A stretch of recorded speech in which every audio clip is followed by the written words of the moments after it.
Good day. I hope Jerry's doing well. Hi, Jerry. I want to talk about being in the now. I want to talk about being present. Right now, it feels like that's where I've got a lot of juice and a lot of challenges. I focus a lot, and I have really intense focusing. Really want things to go a certain way. And I get so in tune with that the times that I do get present to what's now, usually I'm aware of the gap. Well, we're going to torture you just a little here because it's so much fun. Yes, I know. You enjoy it. Because it's clarifying. We're just going to ask you a straightforward question. Can you be other than in the now? No. It's a trick question. Esther's father had a question. Where was the man when he jumped off the bridge?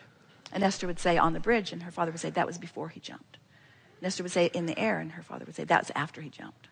So there was no way she could not ever satisfy him, because where was the man when he jumped off the bridge? Well, there was never the right answer. But when we ask you, when we put this question to you, can you be other than in the now? Can you be other than in the now? Well, yeah, I could be thinking about the past. Yeah, but you're doing it now. I could be thinking about the future. Yes, but you're doing it now.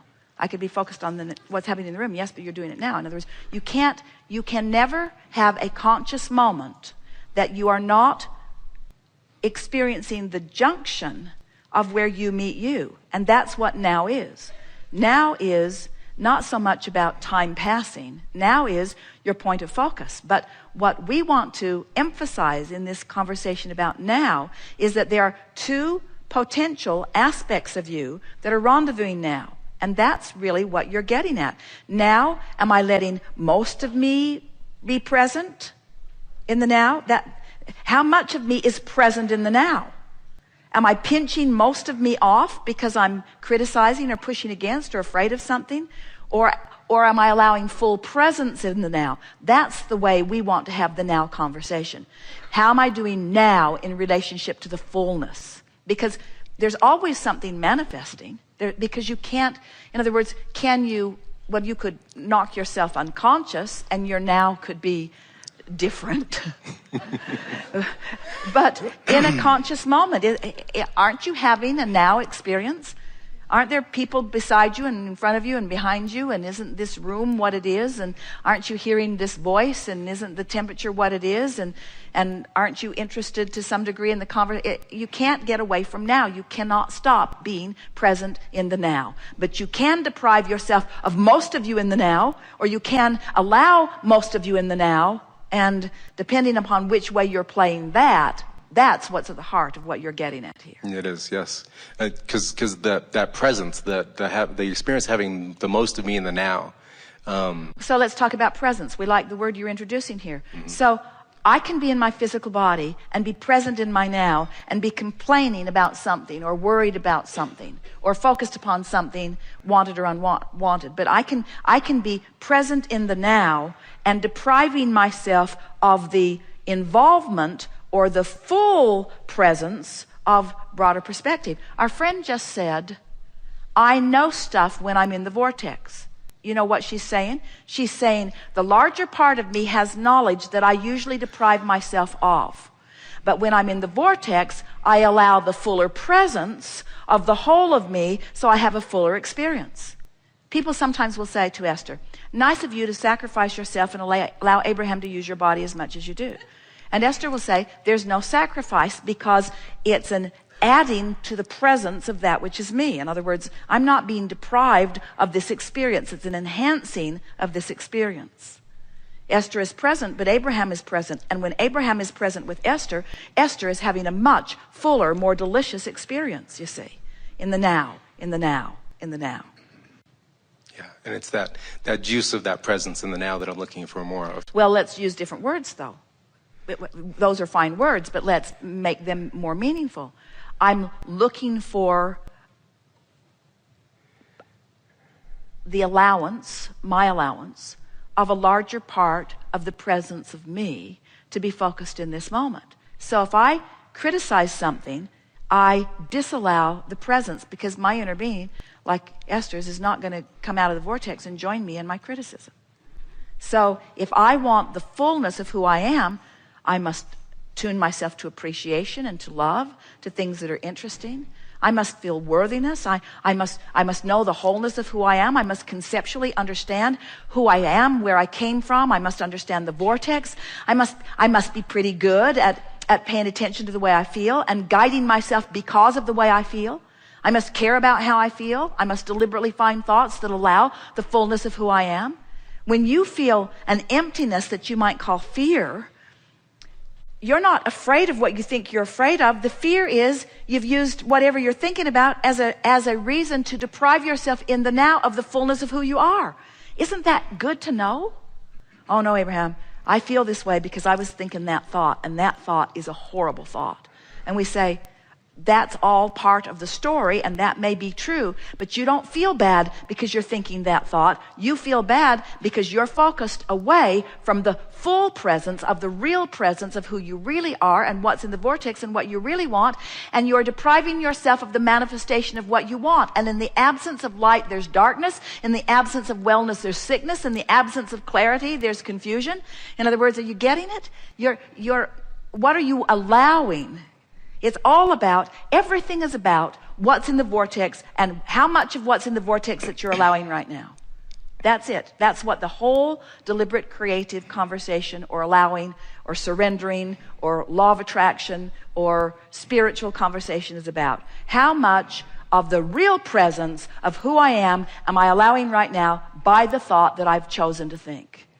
And people get so hung up on reality that they think, well, it's true, so I should think it. No, it's not. It's not true. It's temporary. And it's, as you've been saying recently a lot, it's old news. I've been really enjoying that. Yes. What's now is just history. It's old news. It's By the time it manifested, it is old news. But so, can you feel how fun it is to reach for the vortex and find it often and feel pretty good and milk it every chance you get, and then see manifestations reflect how good you feel? Last week, Barbara and Esther were flying back to San Antonio, and their plane left White Plains late, and then their plane was delayed sitting on the tarmac when it arrived in Atlanta, and they missed their connection, which looked like something going wrong, until they got on the airplane with the funniest flight attendant who ever has existed. And Esther and Barbara began playing with her, and the woman became a comic because Esther and Barbara were egging her on until they laughed themselves silly.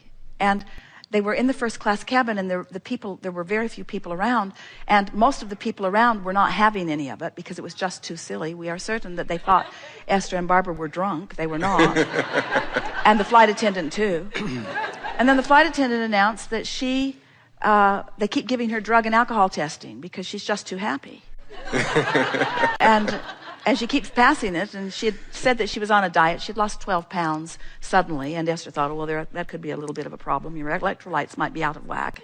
And she said she's eating some sort of concoction that was mostly cucumbers and tomatoes. And Esther said, it might be fermenting in your stomach and turning to alcohol, because she was very high and very happy. And then a man across the way, who was really not having any of it, finally just had to give in to it. It was too funny not to give in to it.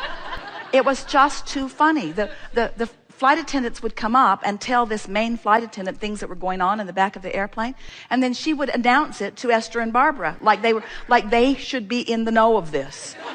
And it was completely inappropriate, the things that she was telling them, but utterly hysterical until Esther's eyelashes were in her lap. You just can't laugh that hard and maintain any kind of glue, no matter how good it is.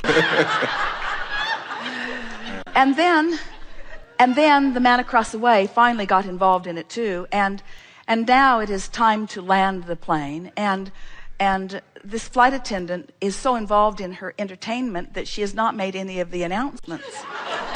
And so Esther said, please bring your seat and trays to the upright and locked position. And the man across the way said to this wonderful woman, you might want to take your seat. And she said, "Do you see treetops?" And he said, "I do." And then she flies into her kitchen, realizing she has not put anything away. And the plane is landing, and she's going, "Oh shit, oh shit, oh shit, oh shit, oh shit, oh shit." Closing doors. And then the final thing, Barbara and Esther see her fly across the door and hit her seat in the moment that the plane hit the ground. And Esther said to Barbara, "I would not have missed this for anything." I'm so appreciative of all of the events that unfolded in the most logical path of least resistance that allowed us to have this much fun in this little bit of time, this powerful now, where cooperative components rendezvoused and the whole of who we are was present for 2 hours. The whole of who we are was present for 2 hours. Absolutely. What a wonderful moment in time, you see. Yes. Yes. Really great.